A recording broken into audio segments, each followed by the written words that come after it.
TKM Incorporated in Moss, Tennessee is a construction company that specializes in erosion control, seeding, and soil, hydroseeding, hydromulch, minor excavation, and silt fence. They also provide traffic control and construction signs. Their business is keeping people safe, but their passion, their mission, is they wish that all men could be saved. TKM has adopted the nickname the King's Men because as they serve you, they also serve the King.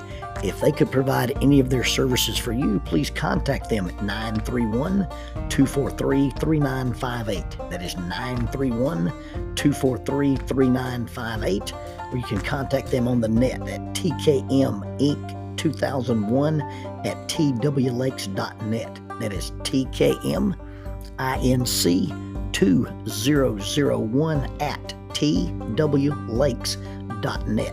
TKM Incorporated is a sponsor of Keeping Up with Jones, the Lonnie Jones podcast adventure.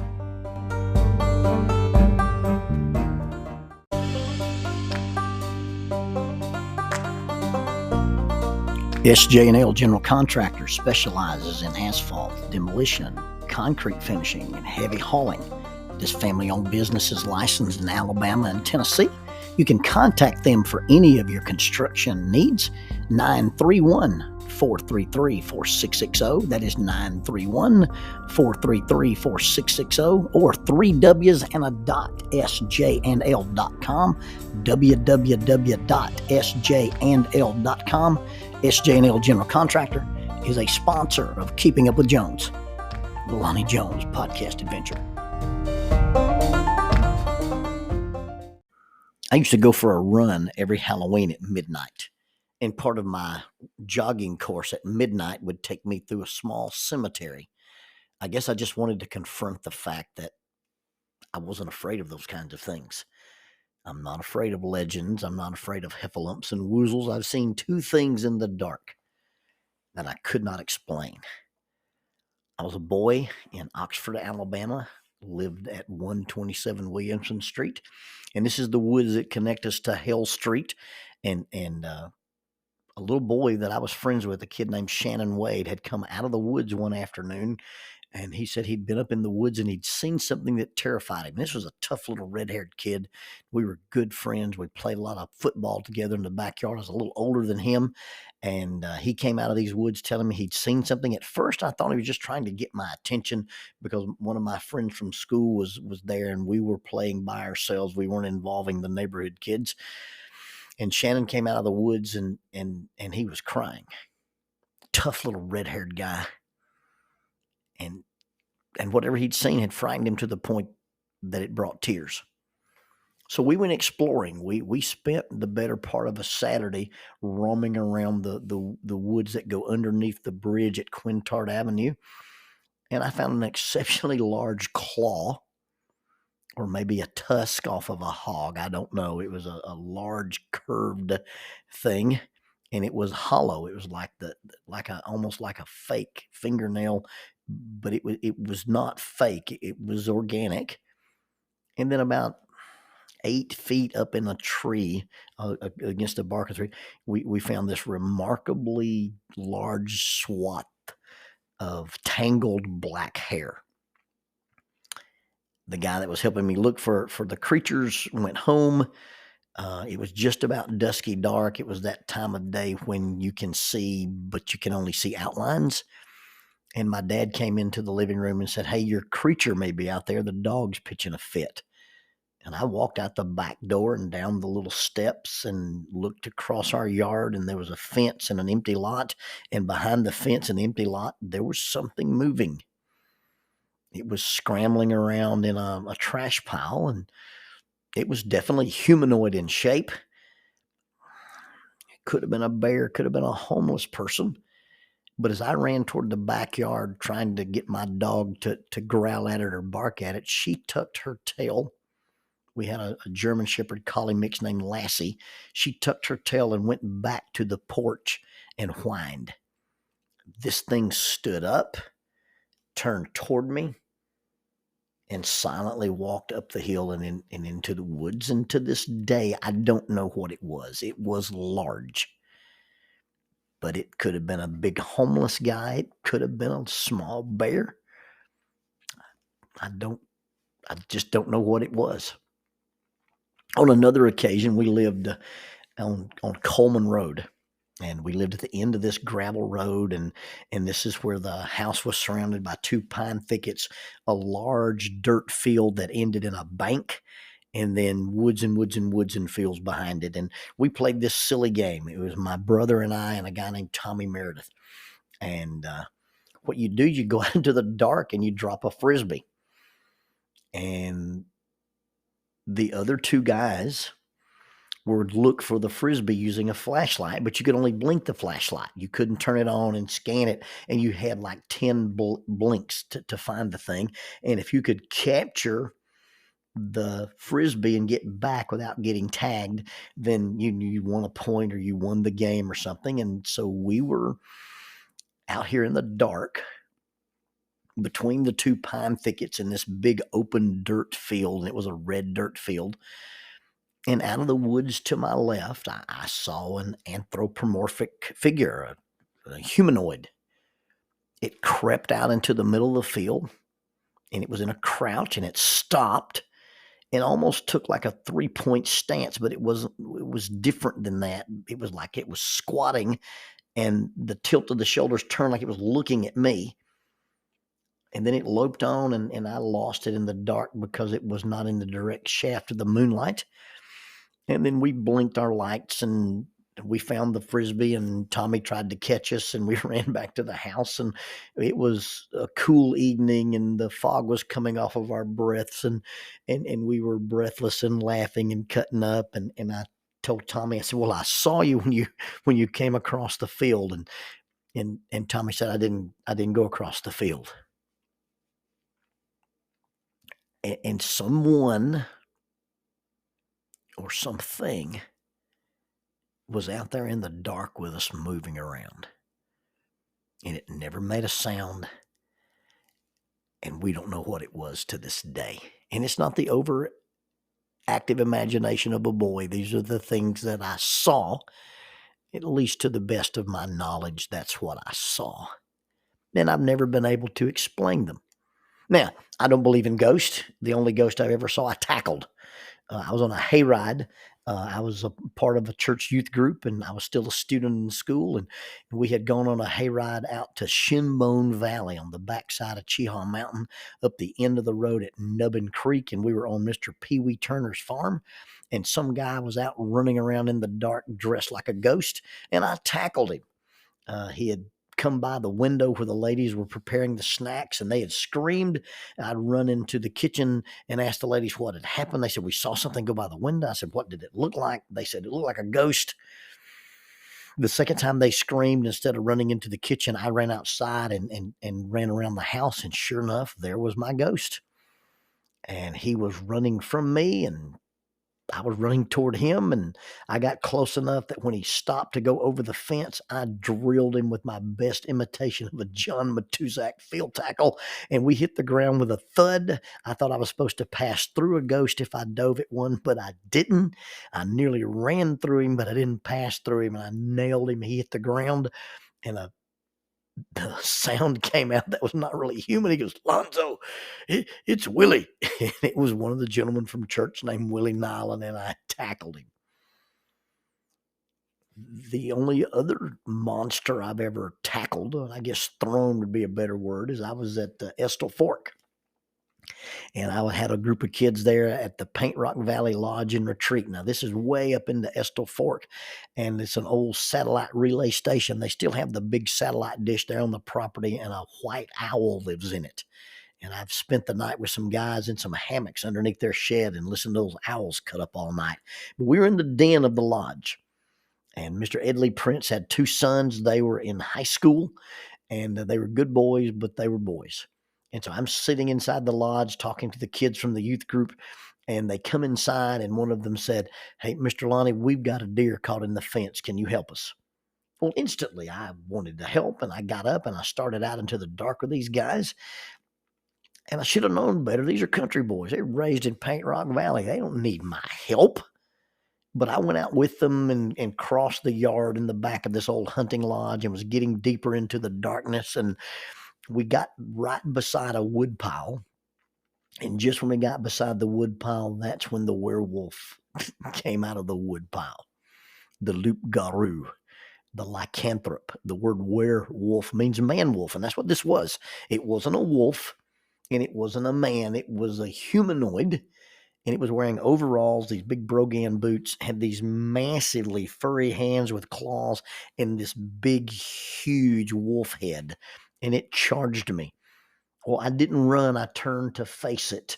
And when it got right inside my space, I grabbed its overalls and I turned and twisted my hips and I sent it howling, no pun intended, over my shoulder in the most perfect judo throw I've ever done in my life. It hit the ground with a thud and the famous words came out again. Hey, Lonzo, it's me.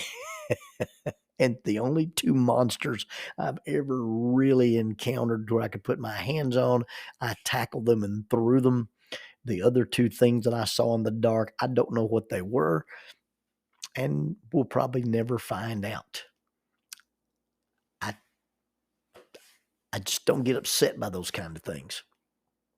There's no such thing as a werewolf. People now, I dream about them all the time. I've had nightmares about them. I used to have this recurring dream where I was at the old backwoods Christian camp farmhouse, and everybody in the room was turning into werewolves, and I was shooting them with a 357 and having to combat reload. And when I ran outside, they're sitting all over the roof. I used to have that dream every time I've ever been on morphine. I've dreamed about werewolves. But even though my subconscious entertains the fact that there might be out there because I've seen all those movies and read all those books, there's just no such thing as a werewolf. People do not turn into wolves, and wolves do not turn into people and turn back into wolves and wait for somebody to shoot them with a silver bullet on a moonlit night. I don't believe in werewolves for a number of reasons, besides having never seen one that I couldn't tackle. I, I, I just believe you're either a man or a wolf. And there's no way a self-respecting wolf would want to be a man. And there's no way a man would tolerate and be happy as a wolf, especially not if you remembered what it was like to be a man. And it really boils down to you can't be a wolf part of the time and a man part of the time. You're a wolf all the time or a man all the time, and the two just don't mix. Are there such things as were friends? Individuals who are your friends part of the time and not part of the time? Yeah, I think those exist, and I think they're probably scarier than werewolves. Are there people who are disingenuous and are aware whatevers? Christians? Yeah. I believe there are people who pretend to be one thing and when they're really something else. Maybe we could call them were sheep. I don't believe in werewolves, but were sheep are a different story. You see, a were sheep is really a wolf, and he pretends to be a sheep. In all actuality, they're wolves all the time. They're just masquerading. Now, they succeed in fooling a great number of people. They actually succeed in damaging and ruining a great number of sheep. And there are a lot of sheep who are so afraid of these wolves in sheep's clothing that they use it as their excuse not to come into the fold. And so they stay away because they're scared of the wolf and when they've got a bigger predator to worry about if they're not inside the church. I believe in were sheep because it's not a matter of sheep becoming wolves and then wolves becoming sheep again. I believe in were sheep because there's no true transformation. You see, the transformation can only take place of a person who's genuine. And you see, a were sheep is a wolf from start to finish. There's no actual switching. The full moon does not transfer men into wolves. any more than the walls of a church building transfers wolves into sheep. You can come as a wolf, and through study and prayer and repentance and baptism, you can leave as a sheep. But you can't come as a wolf, play like you're a sheep, and then leave as a wolf. That doesn't work. It doesn't really fool. Well, it fools people, but it doesn't fool God. You see, the wolves who come and go are still wolves, and they're only pretending to be sheep. I think the word you're waiting for me to use is hypocrite. A hypocrite pretends to be something that they really aren't. Now, I want you to understand there's a difference between consistency and fakery.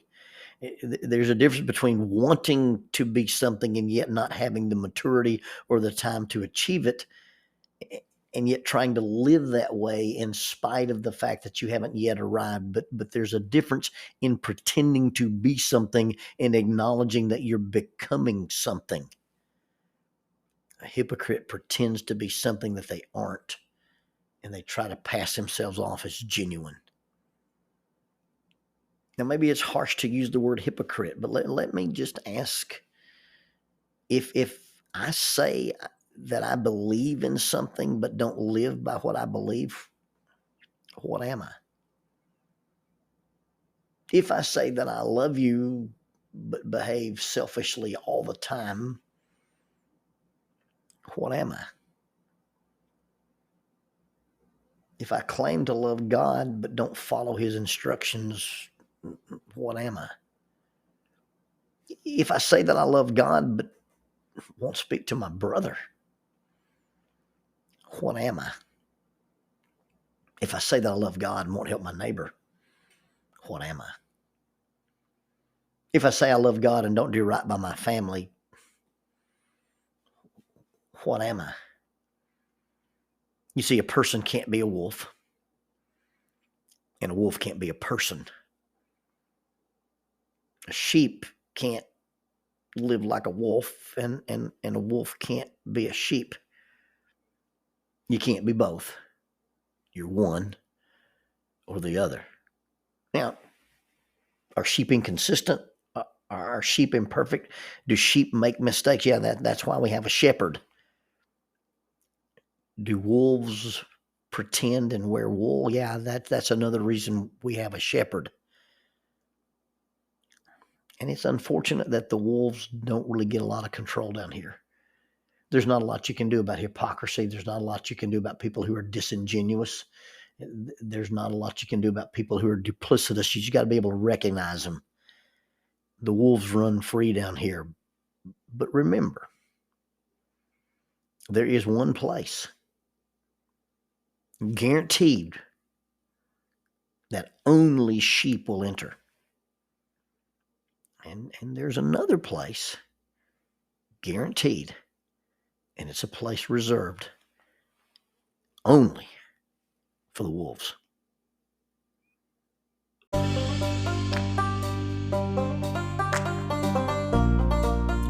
Using the tool of shortwave radio, World Christian Broadcasting literally covers the world every day with the gospel. They use two large curtain antennas. One is located in Anchor Point, Alaska, and the other in Madagascar. They send out messages that are recorded at their international home in Franklin, Tennessee. They make available 40 hours of broadcast every day. The broadcasts are made in English, Chinese, Russian, Spanish, Portuguese, Korean, English for Africa, and Arabic. They would love for your group to visit them. You can bring your ladies group, your youth group, or your men's group. Just give them a call at 615-371-8707, 615-371-8707, or you can go to 3Ws and a dot, worldchristian.org, find the Donate Here button, and make a financial contribution to support this work that literally covers the world every day with the gospel. World Christian Broadcasting, in cooperation with Keeping Up with Jones, the Lonnie Jones podcast adventure.